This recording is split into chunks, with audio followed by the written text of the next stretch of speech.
Hi, my name is Maggie and I'm a recovering addict. Hi, my name is Charlotte Wethington. I'm Casey's mom.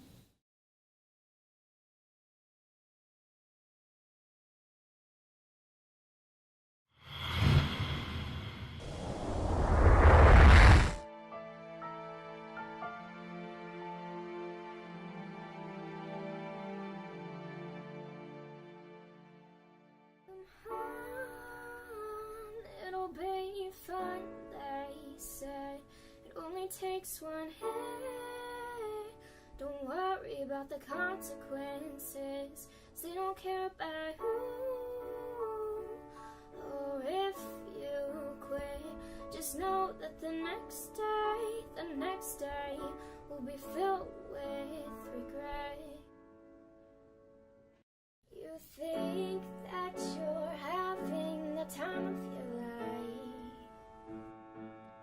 then you have the biggest fight and you're not alright.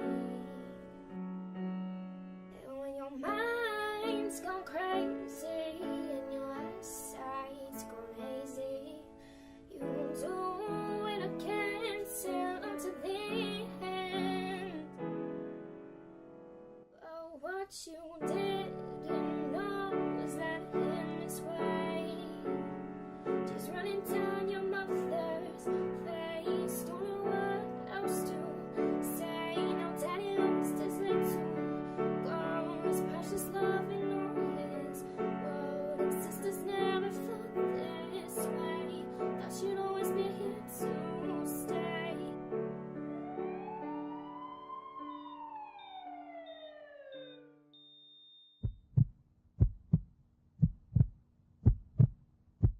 Hospital bound, cops all around. Everybody panicked when you dropped to the ground. The room got silent, not even a sound. Somebody had to check your pulse. It wasn't to be found. That was last night. Now you're on your deathbed that your family surround. You had it all. You had it good. You were able to do things other people wish they could, only to see yourself laying in a box of wood. You made everyone proud, and I was sad to say you'll be remembered as someone who's not as good. So let it be known and let it be shown. Just because it's covered in glitter doesn't mean that it's gold. History repeats itself. I've seen that on my own. I pray that it's God that takes your body and soul. Nobody believes what they see. I'm hoping that God is in your company and that He has you in His custody.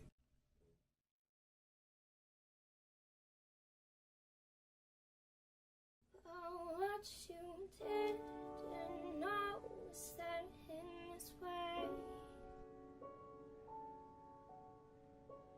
just running down your mother's face. Don't know what else to say. Now daddy lost his little girl, his precious love in all his world. Sisters never felt this way. Thought you'd always be here to stay.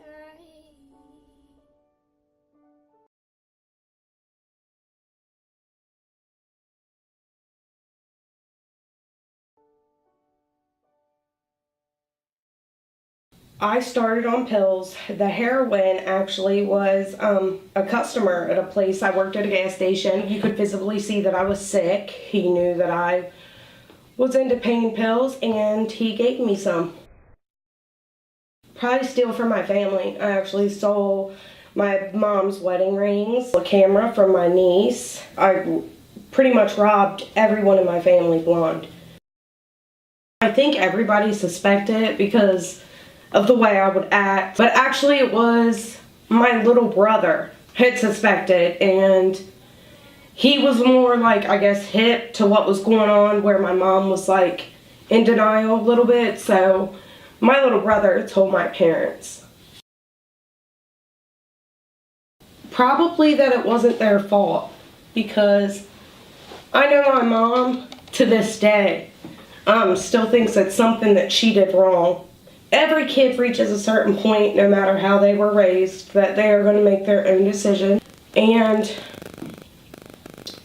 I would have said sorry. I'm sorry. And it's not your fault. Gosh, there's so many.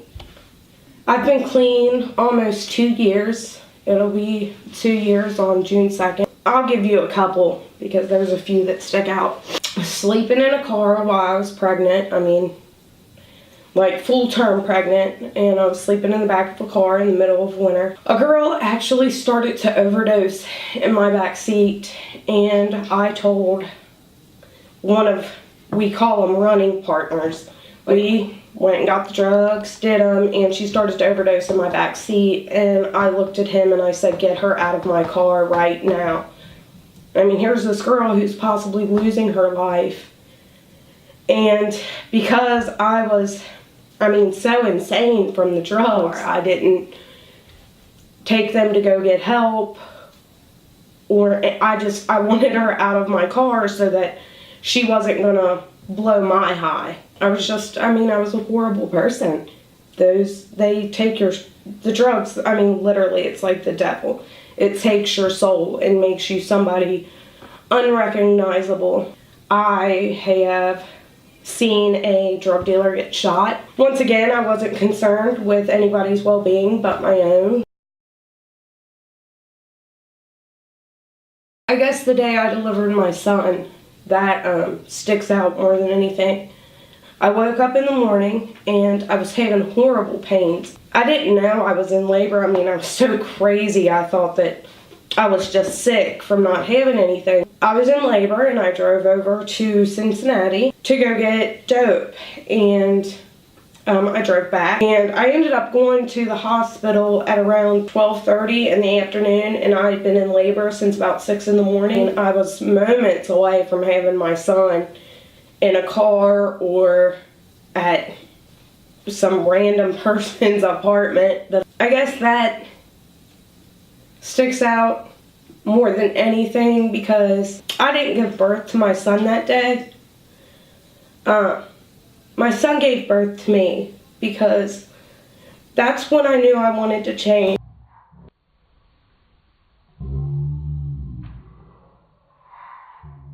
Oh, short of beating him to death myself, I guess I would say, are you willing to lose everything? Is it worth the rest of your life? Because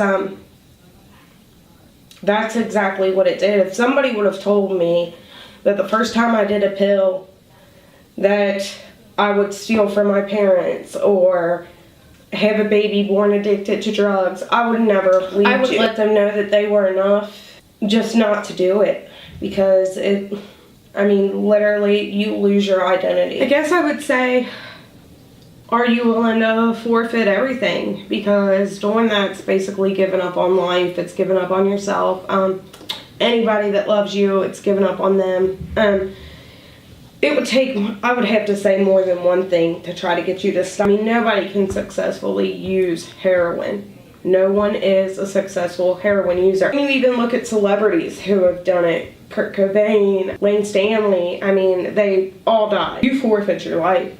You tell heroin, here, I'm giving you everything. Everything, from the moment I've been born till this moment that I'm about to do this drug, all of it's yours. Every memory with my mom, everything I could become, you give it to that. And I didn't start shooting up right away either. I snorted it for probably 6 months before I finally shot up. But at that point, there isn't much you could tell somebody. The little high you get, it's not worth it. Staying sober is really the only way to live. It really is. Yeah, with girls who actually prostituted themselves. Would jump in and out of cars with strangers. And I'd never done anything like that. So when I was out using, I was like, well, I've never, I ain't never done that, so I ain't as bad as them. So I got pregnant with my son. And, I think that was my rock bottom. Because at least when those girls are doing that, it's just them, I think that's the lowest point, an addict can get, is I was literally shooting a newborn baby up with heroin, that. But if I wouldn't have hit that rock bottom, if I wouldn't have seen his tiny body, 5 pounds, 14 ounces, shaken, Those are the first memories I gave my son on this earth were of being dope sick. He didn't get to come home from the hospital with his mom, you know. Somebody whose voice he had heard for 8 months because of that drug. So, I knew. And normally it takes somebody hitting their rock bottom, and everybody's bottom's different. Some people's rock bottom is 6 feet under, and that's horrible, but I'm glad I was able to reach mine. Absolutely, because I think to curb this epidemic, the biggest thing we need right now is prevention. Getting to kids and teens before they've ever done it, even been exposed to that type of world. I mean, it's not pot anymore. It's not even really alcohol. Heroin has, the opiate epidemic is just horrible, and it's killing people. It's not very often somebody takes one hit of marijuana and dies, or takes one drink and dies. But with this drug, that's all it takes is, one time, and you could die. I knew that Casey was addicted when he called and he said, "I'm in trouble, Mom, I need help." And at that point, he was telling us that he was addicted to OxyContin. And so that's what we thought, but it had turned out that he said it had always been heroin. And so we knew at that point that he was in trouble. The toll that heroin has on a person is indescribable. No one can fully realize the power of the drug unless they're addicted to it. I know that Casey thought that he could deal with the heroin addiction because he said, "I got myself into this, Mom. I can get myself out." But as time went on, and Casey would share with us things about his addiction, like, "It never leaves you alone, Mom. It never leaves you alone." And as we saw our son slipping away, I knew that the heroin had taken his brain first. It took the spirit of who he was, and then it took his life. And it didn't stop until it took it all. I know that it took his brain because of the things that he was saying, like, "I have the Peter Pan syndrome really bad, Mom." And I know what that means is that, like Peter Pan, he never wanted to grow up. I know that it took his spirit, because the last Christmas that we had with Casey, he said, "I don't know who I am anymore. I don't know what I like to do to have fun anymore. I don't know, I don't know, I don't know." I know absolutely Casey did not want to be addicted, and I know for 100% surety that no one wants to be addicted.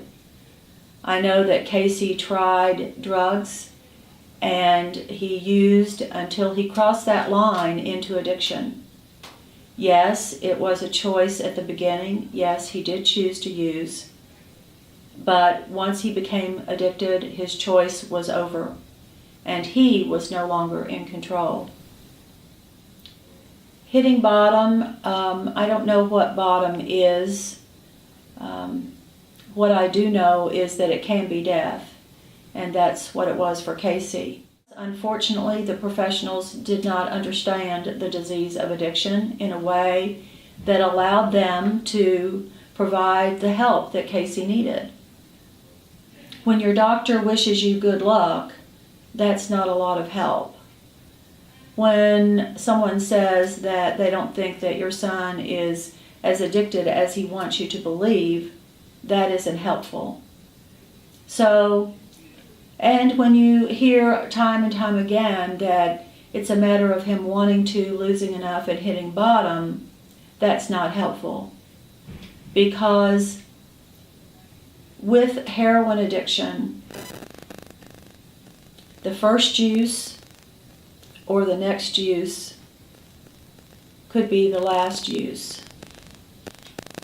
Because it's like playing Russian roulette. You never know when you're going to be the one that gets the bullet. When Casey died, I did not want to live and didn't see how that I could. But I made a phone call when I could to the courthouse where Casey had managed to, or the courthouse where he had been taken after he was arrested. And we were so glad that he'd been arrested because that was the only recourse that we had to get help for Casey. That day at the courthouse, Casey was released on his own recognizance and told that he could receive a summons within 90 days to appear in court. He got that summons. Unfortunately, it was the day of his funeral. You know, that just speaks to the importance of getting help soon, getting help when help is needed, getting treatment on demand, because Casey didn't have 90 days. And that's what I told the woman on the phone when I called the courthouse that day, because I wanted to write a letter to the judge and to the prosecuting attorney who I'd given some information about Casey and his overdoses. And the woman on the phone said, well, we have a warrant out for your son's arrest. And I said, well, good luck. He's at Spring Grove Cemetery today. And she told me that I didn't understand how the system worked after I explained to her that I had wanted the judge to order treatment for Casey. And I thought at the time, well, yes, unfortunately, I do understand how the system didn't work. But what I said to her was, if that's how the system works, there's something wrong with the system. I said, I think that was my epiphany. That was when I decided that maybe that there was something that I could do to make a difference. Because you see, I knew that Casey wasn't the first one who had died of an overdose, and I knew that he wasn't going to be the last one. And so it was at that point that I contacted my state representative, Representative Tom Kerr from Canton County, and asked him to sponsor a bill that would allow parents, relatives, and or friends to intervene on a loved one who they believe has a substance use disorder. And he agreed to do that. The law did not pass in 2003, but he was willing to reintroduce it in 2004. And on July the 13th of 2004, the Matthew Casey Wethington Act for Substance Abuse Intervention was passed. And as I said, what it does is it allows parents, relatives, and or friends to intervene on a loved one who they know is no longer capable of making a good decision for themselves. Now, it's not going to be just what they know, because what's involved are two evaluations, one done by a doctor and the other one by another qualified health professional. And so those evaluators are going to make a determination as to whether or not this person does need treatment. And we know from the news that all of us are in danger on the road today because people are driving drugged. And we know too that every time they use, they are in danger of hurting themselves.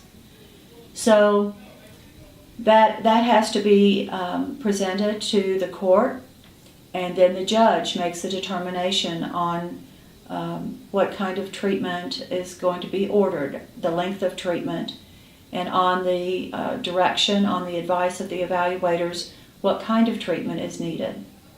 Now, with this law, it is the petitioner's responsibility to make arrangements for all the facilities, whether it's a separate detox facility and a treatment facility, or if the treatment facility provides the detox. But they are also required to pay for the evaluations and for the facilities. The good news is that there are facilities that do not cost anything, which allows parents and family members who have spent everything that they have and maybe have had everything stolen from them to still be able to intervene on their loved one, because there are those resources that will make that possible. So there is hope. There is hope for recovery. There is hope in intervention. And what Casey's Law is a hopeful option, a way of intervening before it's too late. Because addiction, like any other disease, requires early identification, because the sooner that we recognize it, the longer that it's treated, the better the chances are for recovery. But what we know is that there are millions of people today that are living in recovery, and that's the hope. That's the hope of recovery. We do know that the brain has something called plasticity that allows it to recover. So with the ability of the brain to recover, and with an intervention that offers hope for tomorrow, there is hope for recovery from addiction. I mentioned the resources. NKY Hates Heroin has a tremendous resource that is available online that's been updated and has even more to offer than before. So there is help out there, and that's what I want parents and family members to know. And when I say parents, it's not just parents. We're talking about not just children, but we're talking about mothers and fathers and sisters and brothers and other relatives and friends that are in need of help. They're in need of someone to intervene for them because they've lost the ability to make that decision for themselves. So the one last word that I would leave with family members is this. If you think that there is something wrong, there probably is. You need to intervene now. Don't wait. Hi, my name is Maggie, and I'm a recovering addict. I'm also a mother, an aunt, a friend, a daughter, and my sobriety date is 6/2/2014. Hi, my name is Charlotte Wethington. I'm Casey's mom. He started using drugs at the age of 14 or 15. He died at the age of 23 from a heroin